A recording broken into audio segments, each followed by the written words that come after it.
Ladies and gentlemen, welcome to The Headline. This is a show that is dedicated to telling you about the things that are taking place in the political sphere and in the country as a whole.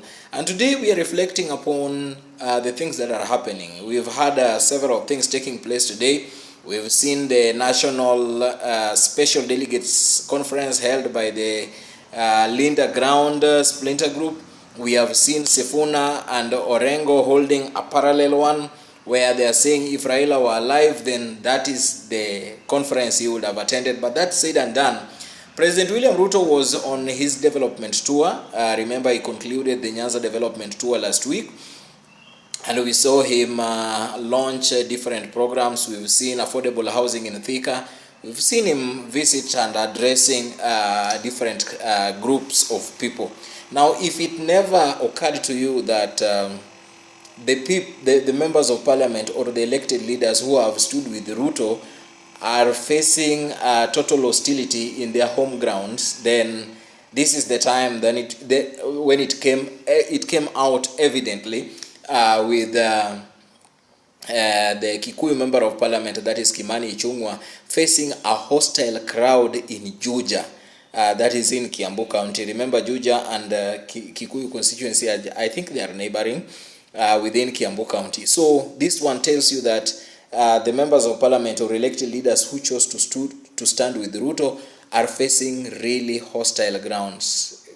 Truth be told, to some extent, Rigathi Gachagua has captured the mountain, and he is now slowly becoming the spokesperson. Then on the flip side of it, there is a possibility of people being paid to heckle. We've seen this happening in different parts of the country. We've seen this happening in Nyanza. We've seen this even happening in Rift Valley, and even in Nairobi, some people getting some funds so that they can boo or jeer some elected leaders. But the raw hostility on the ground, where Kimani Ichungwa could not even deliver his speech freely, it was evident that all is not well for those members of parliament from the mountain or elected leaders from the mountain who stood with the President William Ruto. What does that one mean? That means if they continue standing with President William Ruto, then they may lose their votes. I remember in the year 2007,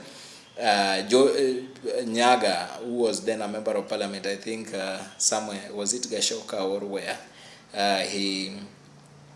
he lost his seat courtesy of supporting Raila Odinga, but Raila reciprocated the goodness by nominating him and then making him a minister. So it is something that we have observed in the country, and today it was the chance of Kimani Ichungwa to face the raw hostility from the crowd.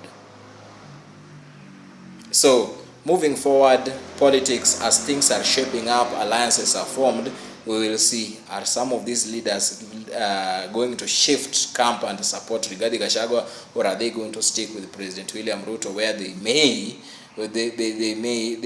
there are slim chances of them retaining those seats for those people who will be seeking re-elections and all that. All that said and done, that is a update from The Headline.